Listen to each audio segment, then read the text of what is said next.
Hi guys, AJ again, and this video really is just to introduce the readings for week 1. You'll see there's a number of readings from Richard Susskind, who is an information technology guru from the United Kingdom. He's been given an OBE for his efforts there in advising Parliament on various different IT related issues. So he certainly is a force to be reckoned with in the IT arena. His area of interest particularly is the impact of IT, firstly on the legal profession. That's kind of where he started his textbook writing career, and you might note if you do a little Wikipedia search on him or a Google search nowadays, he has broadened with his latest text his focus from the legal profession to just professions in general, and he's kind of generalised the statements that he was making about the legal profession more broadly. So I guess he's kind of starting to think now about IT in all its grand glory, affecting not just one profession but pretty much every profession. And I think he's prophesied the end of most professions imminently. So we'll just have to wait and see on that one as to whether that prediction comes true. But I think a lot of what he does say about how IT is impacting, has impacted, will impact on the legal profession do ring true. And if you've had any experience in law firms, you'll certainly find yourself nodding your head as you're reading his various texts. The first text that you should probably start with, the first reading, is the longer reading from his 2010 textbook, originally from 2008, but it's called The End of Lawyers, rather scarily titled book. But this book explains and kind of teases out a bit more his concept of the grid, and I guess this is probably what he's most famous for. He originally developed the grid concept back in the 90s, but the End of Lawyers is quite good for the way that it kind of develops his ideas in relation to the grid. So the reason why we're getting you to have a little look at Susskind for this particular week's readings is that he gives you a really good idea as to the legal profession, what's out there, what's happening, where the problems are, where the opportunities for growth are, for example, in new legal markets, new legal careers, and perhaps a strengthening of the existing careers like in-house legals, which is quite an exciting area for you guys to perhaps explore to see whether your career might go along that path. But the grid concept as developed in The End of Lawyers, I'll just take you to the picture of the grid that he's got in that textbook. Okay, so here we have the grid, and this is Susskind's main assessment model of a law firm. So up the top you've got clients, down the bottom you've got the internal machinations of the law firm. In the middle, the whole grid really is about information and how it's managed. So on the right hand side we have knowledge that sits typically in a lawyer's head, and then on the left hand side there we've got technology and all the various IT systems that support a law firm.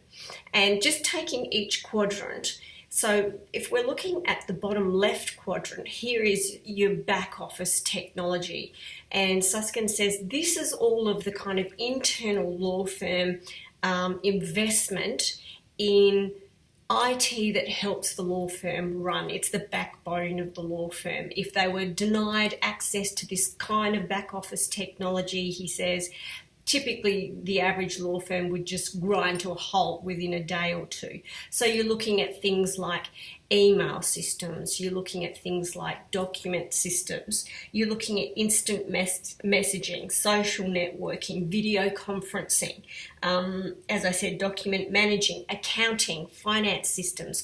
These are all housed in the bottom left-hand corner, and this is one of those quadrants that is kind of unseen to the client, but very crucial for the law firm. And they're more than willing, most law firms are more than willing to invest quite heavily in that quadrant to give them a fairly smooth running operation in terms of back of house management.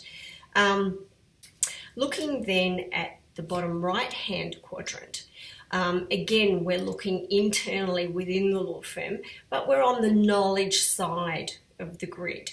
And so it's an intersection between the internal management of the firm and what they do with their knowledge. So here, in terms of IT systems, you've got things like all of your precedent databases, the procedure manuals that go along with the precedent databases that tell the lawyers how to fill out those standard form documents.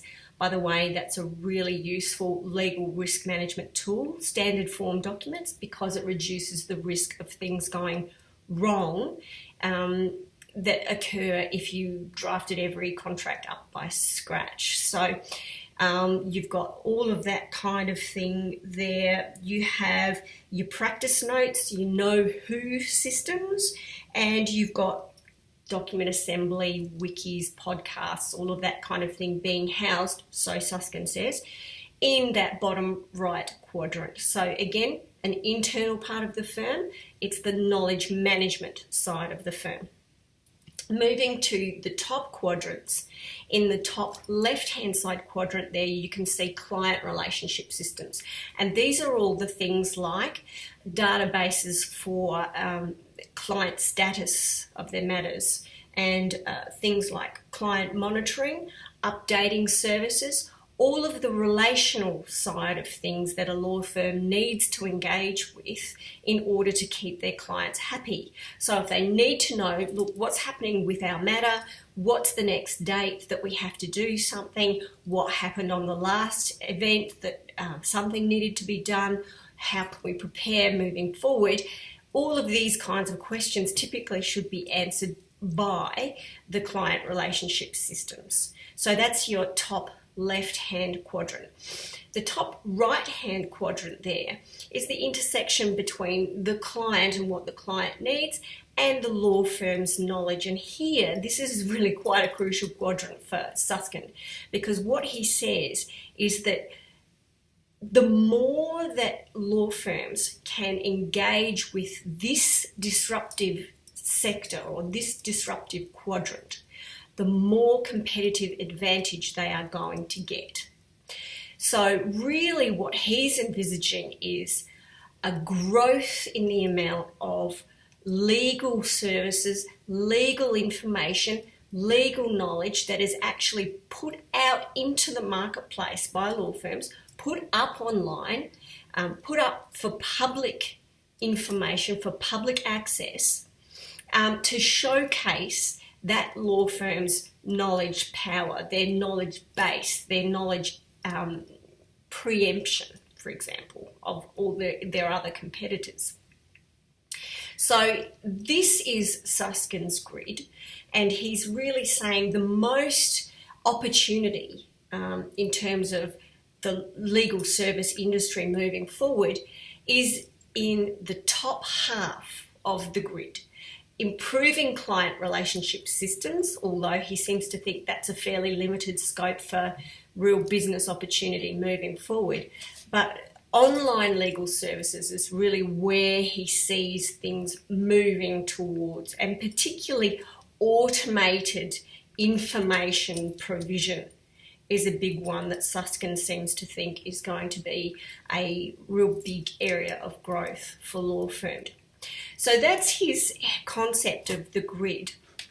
And what he's done is he has actually developed that and applied it to the in-house legal department of a company. So pretty much an in-house legal department, as you can imagine, is like a little mini law firm housed in the middle of an organisation. Now, this has some marked similarities, although some differences to the law firm. Again, you can see we're divided on the left by technology, on the right by knowledge.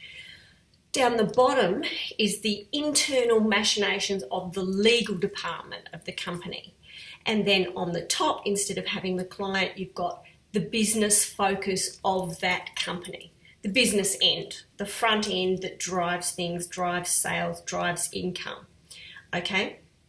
So here, again, we have the bottom left-hand quadrant being devoted to back-end technology, back office stuff, all the same kind of systems, emails, instant messaging, social media, Word documentation, finance, accounting, all of that stuff.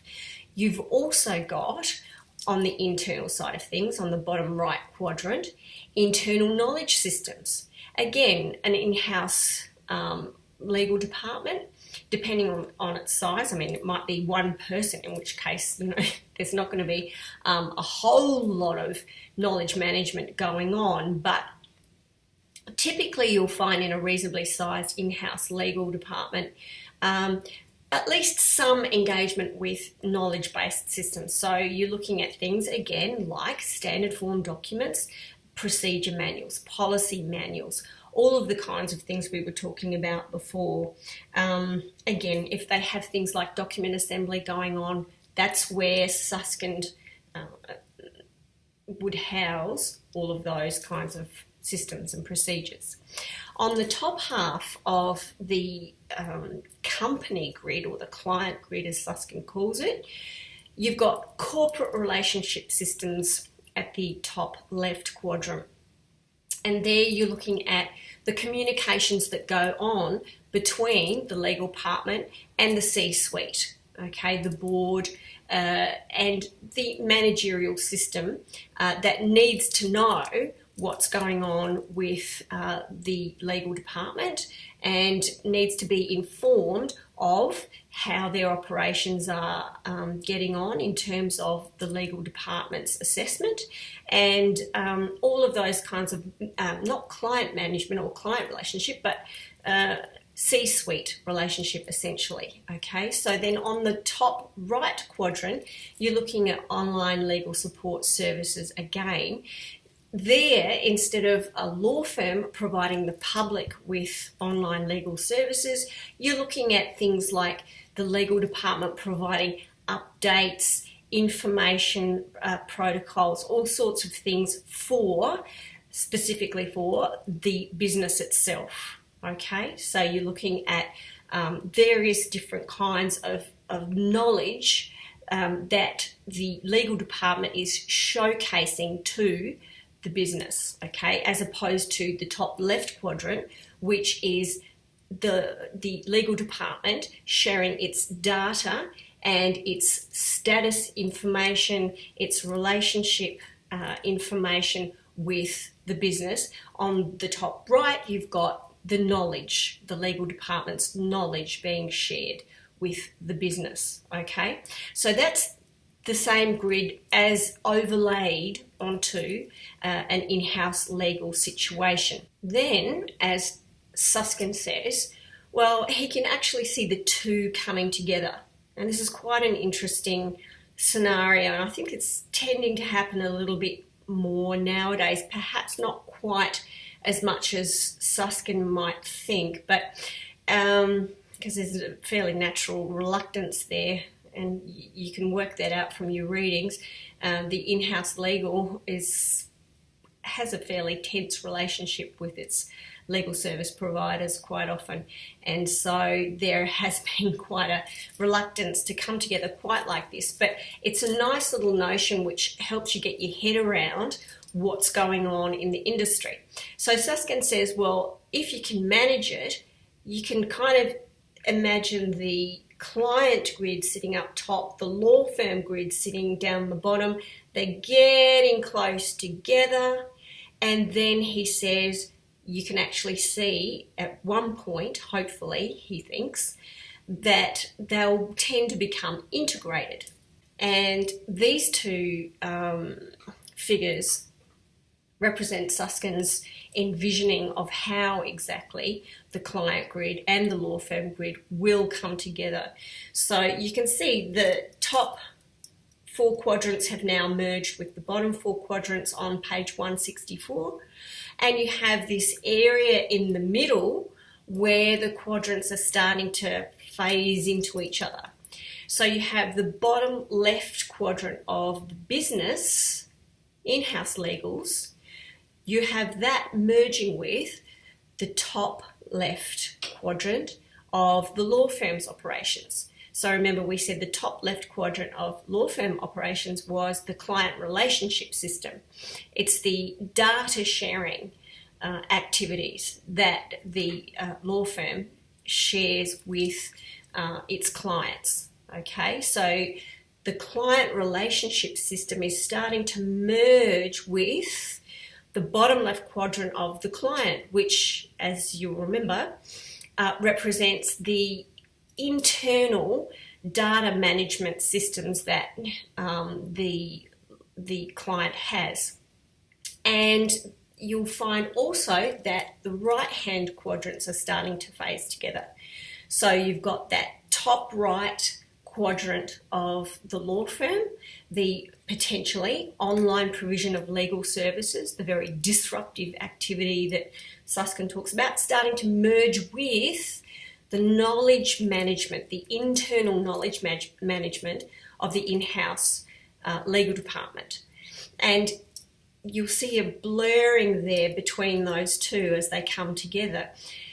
Eventually, Susskind, if you look on the next page, eventually what Susskind sees happening is the disintermediation of in-house lawyers. And he says, really, if in-house legal departments aren't really careful and they don't add enough value, you'll find that a good law firm with good client service will start to merge its top left, its client management systems, client relationship systems, and its top right, that is its knowledge sharing activities, will start to flow through that business and feed into its top left and its top right quadrants.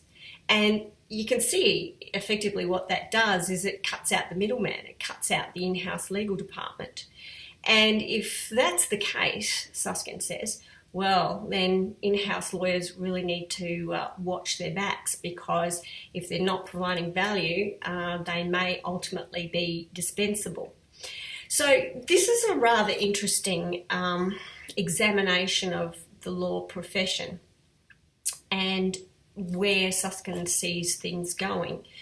What makes it interesting for us in legal risk evaluation is his other discussions about what all of this movement will do to the nature of the services that are provided by law firms, by in-house legal departments, and so on. So in the other readings you have for this week, you'll see right from about 1996 when Susskind wrote The Future of Law, through to 2000 when he did Transforming the Law, and then perhaps in a more extended fashion in Tomorrow's Lawyers in 2013.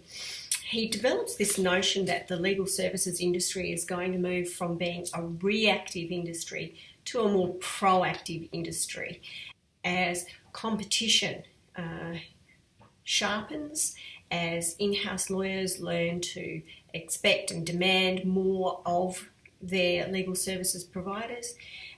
We are going to see this shift towards proactive service provision. So Susskind talks about us moving from legal problem solvers to legal risk managers. So instead of businesses waiting until they have a problem and then running off to the lawyers to solve it, we will actually get brought on board much earlier in the process, thankfully, and we can plot out the company's strategy to try and avoid or otherwise deal with the kinds of risks that pop up that would cause problems that lawyers would otherwise have to solve further down the track. He says that we're going to move from dispute resolution to dispute preemption. And part of that also is tied back into the legal risk management process. So here we see legal risk being squarely discussed by Susskind, particularly, as I said, in that 2000 excerpt that I've provided for you up online. And here I'm just looking at chapter 7 in the 2013 text. And he really does flesh out this idea of legal risk management becoming the linchpin of the legal services industry in years to come. And I think if this can be achieved, it will be an optimal realignment of the way that the law services industry operates, because currently there is so much wasted time, effort and money that goes into dispute resolution and problem solving at the back end of things, when a far lesser sum and lesser time and less anguish could have been spent if everything had been planned through legal risk management to start with.